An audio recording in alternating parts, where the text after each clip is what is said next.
நமச்சிவாய வாழ்க. நாதந்தாள் வாழ்க. இமைப்பொழுதும் என் நெஞ்சில் நீங்காதான் தாழ் வாழ்க. வாழ்க வளமுடன். அனைவருக்கும் இனிய வணக்கங்கள்.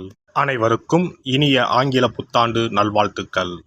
நிகழும் ஸ்ரீ மங்களகரமான குரோதி ஆண்டு மார்கழி மாதம் 17ஆம் தேதி புதன்கிழமை அன்று பிரதமை திதியில் உத்திராடம் நட்சத்திரத்தில் வியாகாதம் நாமயோகத்தில் பாலவம் கர்ணத்தில் அமிர்தயோகம் கூடிய நன்னாளில் இந்த ஜனவரி மாதம் பிறக்கிறது. பிறக்கப்போகும் இந்த புதிய வருடத்தின் முதல் மாதத்தில் உங்கள் வாழ்வில் வளமும் நலமும் செல்வ செழிப்பும் பெற்று வாழ்வில் உயரிய நிலையை அடைய எல்லாம் வல்ல எம்பெருமானை வேண்டி விரும்பி கேட்டுக்கொள்கிறேன். ஜனவரி மாதத்தின் கிரகங்களின் நிலை என்னவென்று பார்த்தால், ரிஷபத்தில் குரு பகவான் வக்ர நிலையில் உள்ளார்.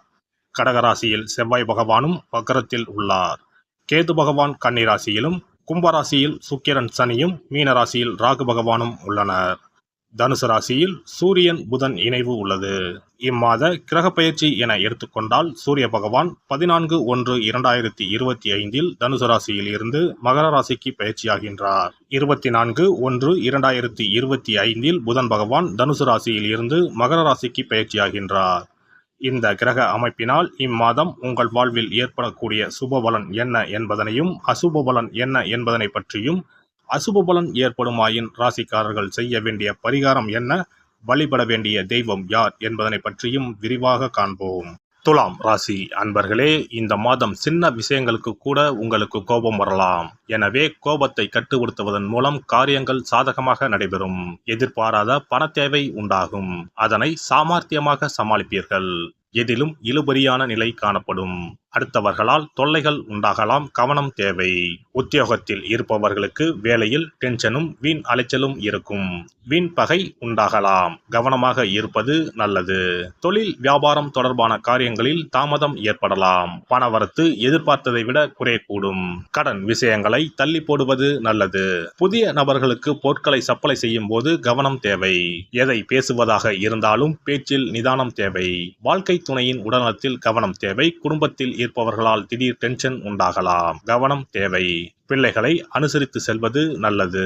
பெண்கள் கோபத்தை கட்டுப்படுத்துவதன் மூலம் காரியங்களை சாதகமாக செய்து முடிக்க முடியும். எதிர்பார்த்த தகவல் தாமதப்படலாம். கலைத்துறையினருக்கு சொத்துக்களை அடைவதில் தடைகள் ஏற்படும். உயர்நிலையில் உள்ளவர்களுடன் மன வருத்தம் ஏற்படும்படியான சூழ்நிலை வரும். உடல் ஆரோக்கியம் பாதிக்கப்படலாம். கவனம் தேவை. வாகனங்கள் மூலம் செலவுகள் உண்டாகலாம். அரசியல் துறையினருக்கு எதிர்பார்த்த பணவரவு இருக்கும். தேவையான வசதிகள் கிடைக்க ஆர்வம் காட்டுவீர்கள். தொழில் வியாபாரம் சுமாராகத்தான் இருக்கும். எதிர்பார்த்த கடன் உதவி கிடைக்கலாம். பழைய சிக்கல்கள் தீர்வதில் தாமதம் ஏற்படும்.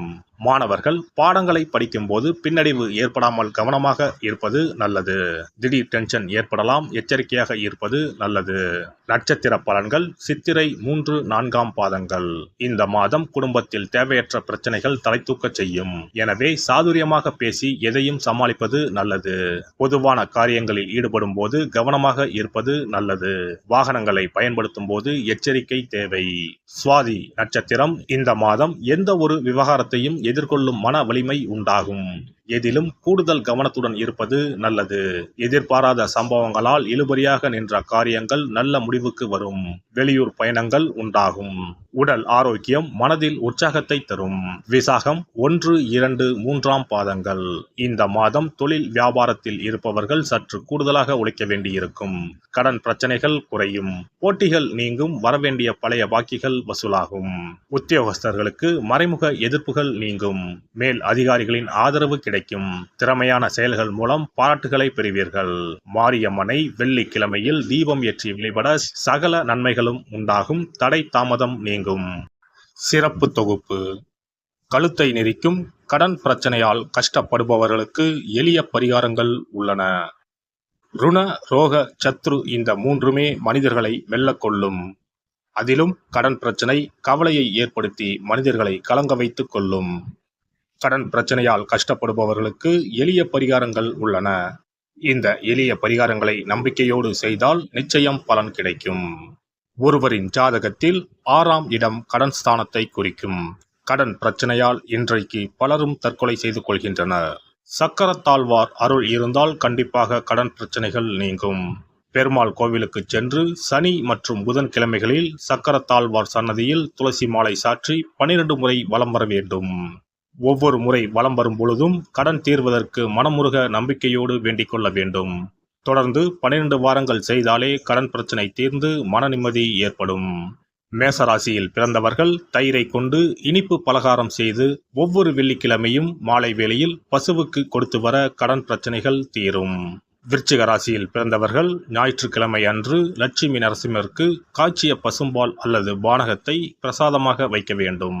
48 நாட்கள் இந்த பூஜையை செய்தால் கடன் தொல்லையில் இருந்து விடுபடலாம். ரிஷபராசியில் பிறந்தவர்கள் ஜவ்வரிசி கொண்டு இனிப்பு தயாரித்து அதை வெள்ளிக்கிழமை என்று பசுவிற்கு மாலை வேளையில் கொடுத்து வர கடன்கள் அடைந்து சுகம் பெறலாம். துலாம் ராசிக்காரர்கள் பசும்பாலை சுக்கிர ஓலையில் வில்வ மரத்திற்கு ஊற்றவும். 24 வெள்ளிக்கிழமை செய்திட நிச்சயமாக கடன் தீரும். வெள்ளிக்கிழமையில் அரச மரத்தடி விநாயகருக்கு அகலில் 11 தீபமும் 11 முறை வலம் வந்தும் வழிபட்டால் கடன் தீரும். மிதுன ராசிக்காரர்கள் தினசரி சிறிது தயிர் சேர்த்து குளித்து வரவும். கடன்கள் நீங்கும். மாலை வேளையில் சூரிய தரிசனம் அஸ்தமனத்துக்கு முன் செய்து வரவும். கன்னி ராசிக்காரர்கள் சனிக்கிழமைகளில் உளுந்து வடை தானம் செய்யவும். அதை நீங்கள் உண்ணக்கூடாது. மேலும் துளசிக்கு தினசரி நீர் வார்த்து ஒரு மண் அகலில் நல்லெண்ணெய் விளக்கேற்றி வைக்க ருண நிவாரணம் பெறலாம். கடகராசிக்காரர்கள் ஒவ்வொரு ஞாயிறும் சிறிது வெள்ளக்கட்டியை ஓடும் நீரில் விடவும். கடன்கள் வெள்ளம் போல கரைந்துவிடும். சிம்ம ராசியில் பிறந்தவர்கள் ஒவ்வொரு சனிக்கிழமையும் அரச மரத்தடியில் மண் அகலில் நல்லெண்ணெய் ஊற்றி கருப்பு திரி கொண்டு 8 விளக்குகள் ஏற்றி வர கடன்கள் அழிய வழி பிறக்கும். மகர ராசிக்காரர்கள் சனிக்கிழமைகளில் எள்ளுருண்டை செய்து பலருக்கு தானமாய் கொடுத்து வர கடன் தொல்லைகள் நீங்கும். கும்பராசிக்காரர்கள் வியாழன் மாலை 6 மணிக்கு குங்குமப்பூ சேர்த்த பாதாம் கீர் செய்து மகா விஷ்ணுவுக்கு நிவேதனம் செய்து முதலில் தான் அறிந்துவிட்டு பின்பு மற்றவருக்கும் தானமாய் கொடுத்து வர கடன்கள் மலமளவென அடைபடும். தனுசு ராசிக்காரர்கள் செவ்வாய்க்கிழமைகளில் ஆலய பணிகளுக்கு செங்கல்கள் முடிந்த அளவு வாங்கி கொடுக்க கடன்கள் அடைந்து நிம்மதி பெறலாம். மீன ராசிக்காரர்கள் செவ்வாய்க்கிழமை அன்று மதியமோ இரவோ நோயாளிகளுக்கு சப்பாத்தியை தானமாக கொடுத்து வர கடன்கள் வேகமாக அடைய ஆரம்பிக்கும். குறைந்தது 9 சப்பாத்திகள் கொடுப்பது நல்லது. செவ்வாய் பகவானை மனதார நினைத்துக் கொள்வது நலம் தரும். பௌர்ணமி நாளில் குலதெய்வத்திற்கு படையலிட்டு வழிபடுவது சிறப்பு. குலதெய்வ படம் இல்லாதவர்களும் குலதெய்வம் பற்றி தெரியாதவர்களும் 5 முக குத்து விளக்கை பூஜை அறையில் ஏற்றி வைத்து படையல் போட்டு கற்பூர ஆரத்தி காட்டி கடன் பிரச்சனை நீங்க மனதார வேண்டிக் கொள்ளலாம். இவ்வாறாக 9 பௌர்ணமிகள் விடாமல் இந்த பரிகாரம் செய்ய கடன் தொல்லைகள் எளிதாக தீர்ந்துவிடும். கடன் தீர்வதற்கான வழிகளும் கிடைக்கும். இந்த பரிகாரத்தை அனைத்து ராசிக்காரர்களும் செய்யலாம். எல்லாம் வல்ல இறையருளால் நீங்களும் உங்கள் அன்பு குடும்பமும் உடல் நலம், நீலாயுள், நிறை செல்வம், உயர் புகழ், மெய்ஞானம் ஓங்கி வாழ்க வளமுடன். இந்த வீடியோ பதிவு உங்களுக்கு பிடித்திருந்தால் லைக் பண்ணுங்க, கமெண்ட் பண்ணுங்க, ஷேர் பண்ணுங்க, மறக்காம சப்ஸ்கிரைப் பண்ணுங்க, பக்கத்துல இருக்கிற பெல் பட்டனை கிளிக் பண்ணுங்க. நன்றி, வணக்கம். ஓம் நமச்சிவாய. சிவாய நம.